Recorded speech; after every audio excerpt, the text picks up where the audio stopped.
Charlotte Van Cleve led an amazing life. She was truly a lady of firsts. Her story began in Connecticut, where her father Nathan, a lieutenant in the United States Army, received orders to help establish a new fort on the frontier.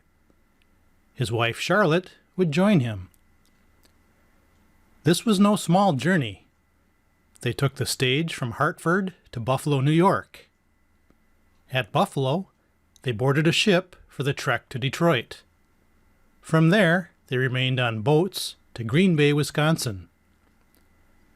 They followed the Fox and Wisconsin rivers to Fort Crawford near Prairie du Chien, Wisconsin. Their daughter, who they also named Charlotte, was born at Fort Crawford on July 1st, 1819. Charlotte was the first non-Native American born in Wisconsin. The soldiers gave her the middle name, Wisconsin, after the river she had traveled on. The soldiers rested at Fort Crawford for about a month and replenished their supplies. In early August, they departed on bateaux and keelboats for the junction of the Mississippi and Minnesota rivers, which would later become Fort Snelling. When they arrived at the junction, they set up temporary quarters near Mendota. The soldiers cut down trees and erected log houses within a stockade. They called this new site St. Peter's. The first winter was brutal on the men, with about 40 soldiers dying from scurvy. In the spring, the Native American population introduced them to the spignut root, which ended their scurvy problems. During the spring and summer of 1820, the soldiers moved across the Minnesota River to the elevated prairie just beyond the present site of Fort Snelling and established new quarters, which they called Camp Coldwater. There was a clear, cold spring of water at this new site. Meanwhile, the soldiers worked in quarries and in the woods, obtaining the needed materials to construct Fort Snelling. Although the fort was not entirely completed, the soldiers moved in 1821, when Charlotte turned 2. The new fort was located on the high bluff, above the junction in the rivers. The fort had a commanding view of the countryside from its elevated position. One of Charlotte's earliest memories was the American flag, which she loved to see flying over the new fort. Her mother and Mrs. Snelling started a Sunday school for the children, which would increase in size and include many of the men and officers over time. Charlotte enjoyed fishing at the nearby lakes, but her favorite adventure was going to Minnehaha Falls, just north of the fort. She loved to pick the sweet wild strawberries that were abundant in that area. On May 10, 1823, the steamboat Virginia arrived at the fort, the first steamboat ever. Although quite young, Charlotte remembered the event well. She heard an odd sound and ran over to the lookout point, where she could see smoke puffing through the trees along the river. As it rounded the bend, the steamboat became visible to the people at the fort. The boat brought supplies and mail for the soldiers. Around the year 1825, the Clark family left Fort Snelling to visit relatives back east. Again, this must have been a fascinating journey, going by boat to St. Louis. After a quick stop, they progressed down to New Orleans, where they boarded a ship for New York. By 1827, Nathan Clark and family were assigned to Fort Crawford at Prairie du Chien, where they spent about a year. The next duty assignment for Nathan Clark was Nashville, Tennessee, where the family was invited to Andrew Jackson's large house and property, the Hermitage.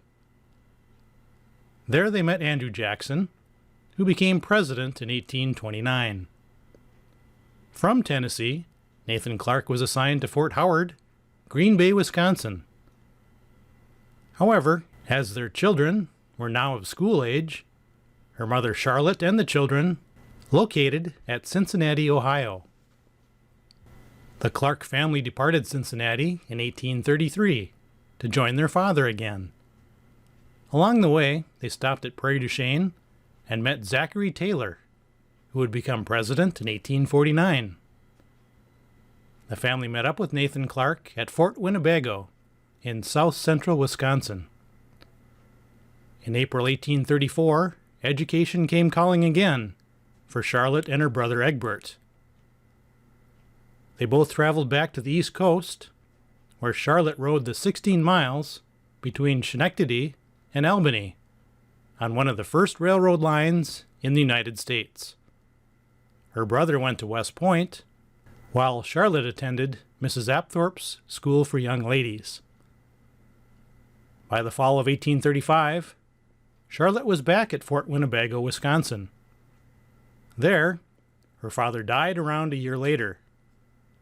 About a month after her father's death, she married Horatio Phillips Van Cleve, a recent graduate of West Point.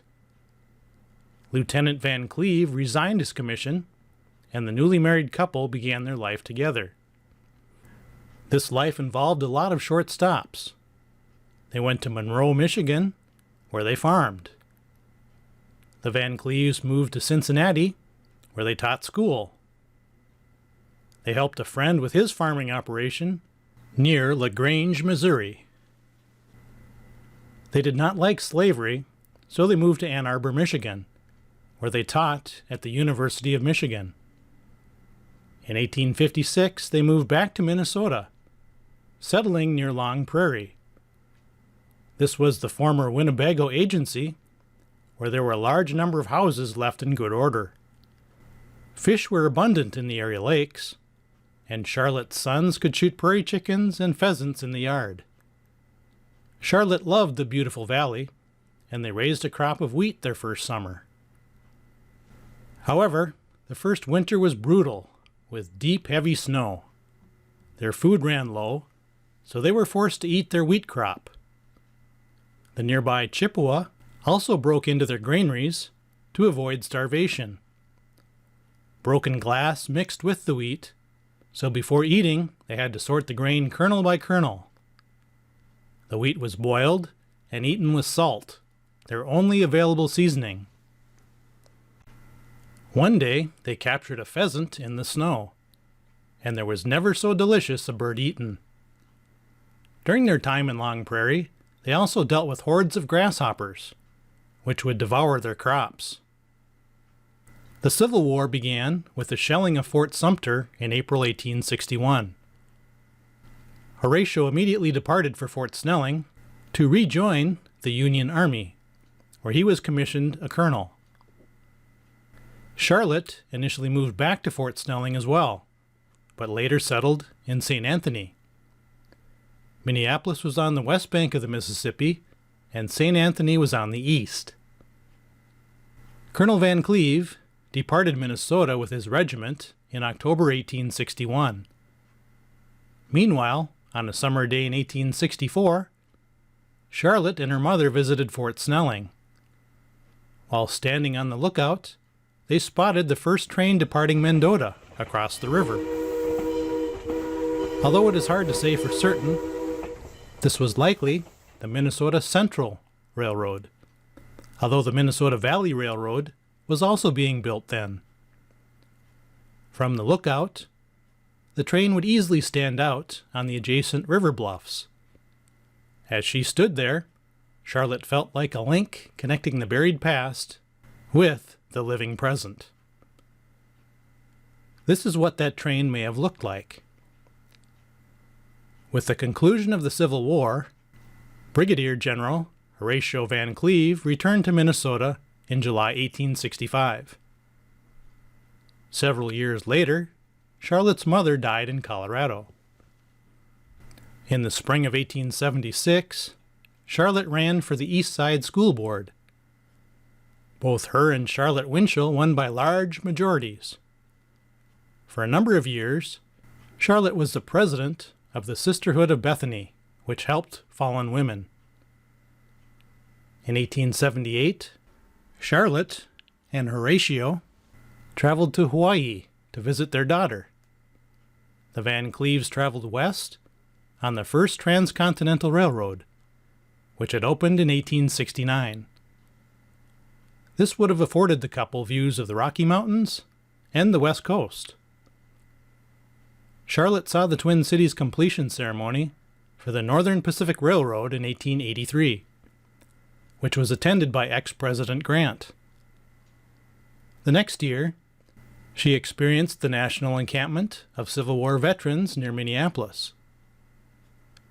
It seemed like there was not an issue or group that Charlotte Van Cleve was not a part of. In 1886, she and Horatio celebrated their 50th wedding anniversary. About 5 years later, Horatio passed away. A new school at 25th Avenue in Jefferson, in northeast Minneapolis, was named after Charlotte by a unanimous vote. In 1905, Charlotte baked a wedding cake for her granddaughter Charlotte's wedding in New York, using the same cake pan from her wedding. The centennial of the Fort Snelling land purchase was celebrated in 1905, when Charlotte was 86.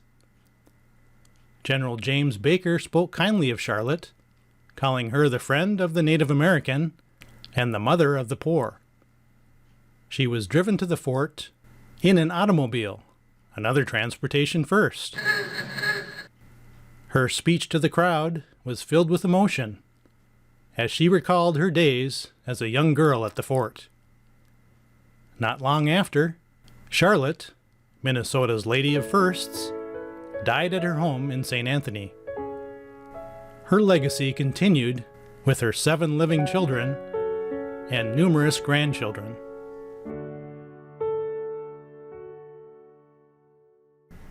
That concludes the video.